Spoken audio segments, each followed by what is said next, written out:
Eu converso com o Roberto Ardengue, presidente do Instituto Brasileiro do Petróleo. Presidente, o que o IBP traz para esse debate proposto no Conecta Macaé? Então, nós estamos presentes hoje aqui no Conecta Macaé para trazer a visão das empresas de petróleo, né?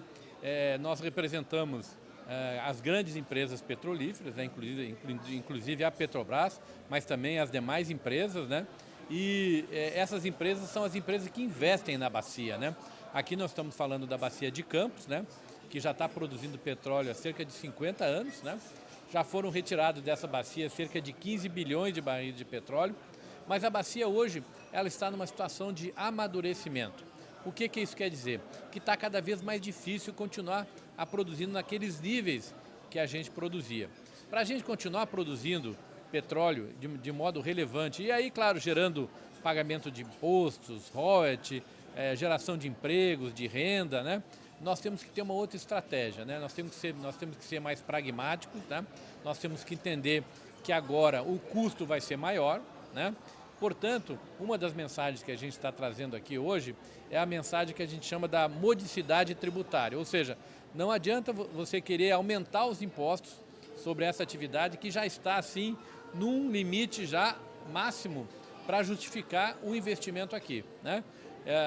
O Brasil ainda tem outras bacias, não é? A bacia de Campos é apenas uma, né? Nós temos a bacia de Santos, nós temos hoje a bacia de Pelotas, nós temos hoje as bacias lá da margem equatorial, né? A Foz do Amazonas, Pará, Maranhão, Barreirinhas, né? Que são também bacias onde há ocorrência de hidrocarbonetos, de petróleo e de gás, né? Então, é como se a bacia de Campos estivesse disputando, né? No cenário nacional e até internacional com outras bacias. Então, nós temos que ter uma visão pragmática. É isso que a gente trouxe aqui. Tivemos aqui uma discussão muito interessante com as autoridades aqui. O prefeito Weber esteve aqui, o secretário Rodrigo Viana, né? E aí nós trouxemos um pouco essa visão. Vamos discutir, vamos fazer uma mesa de diálogo, né? E vamos ver como é que a gente pode continuar gerando emprego e renda aqui na região. A gente sabe que o petróleo é uma riqueza finita, né? Como o senhor mesmo falou na sua palestra ali, fazendo uma comparação com a Serra Pelada. Exato, e as pessoas têm que entender que diferente do minério, vamos dizer assim, sólido, né? O ouro, a prata, o ferro, o manganês, né? O petróleo, como ele é um produto líquido, né? Ele tá no subsolo, muitas vezes muito profundo, né? E ele está sob pressão, né? Então, quando você começa a produzir petróleo, no início, como tem muita pressão, sai muito petróleo. Mas aí, à medida que vai passando o tempo, a pressão vai caindo. E aí é o que a gente chama de, primeiro atinge um platô, né, de produção e depois começa a cair. Porque mesmo que você faça um estímulo, né, você nunca vai conseguir retirar todo o petróleo que tem lá embaixo. Então, aumentar o fator de recuperação, ou seja, colocar uma tecnologia que vai tirar mais petróleo é fundamental. E isso é custo, né? Então, por isso que a bacia madura, né, ela é mais custosa, ela custa mais do que uma bacia nova, né?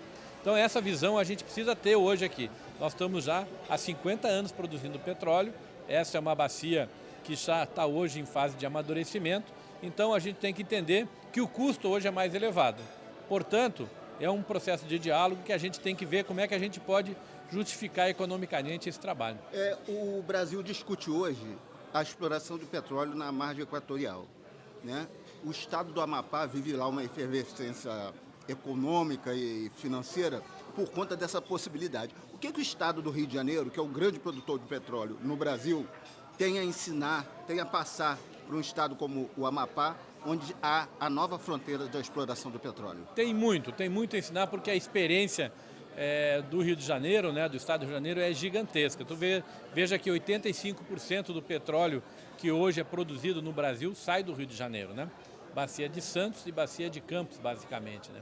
Então, o conhecimento assim acumulado aqui é muito grande. A engenharia que é gerada aqui no Rio de Janeiro, o conhecimento técnico, né? As profissões. Então, eu acho que o Rio de Janeiro pode dar uma lição não só para o Amapá, para todas as bacias sedimentares, como se faz a produção de petróleo de uma maneira responsável, também de uma maneira ecologicamente protegida, né? Toda a parte da segurança operacional também é um conhecimento que tem muito aqui acumulado no Rio de Janeiro. Então, isso é muito importante. Eu acho que o Rio de Janeiro tem essa condição também no futuro de apoiar outras regiões no Brasil na produção de petróleo e gás. Muito obrigado. Muito obrigado.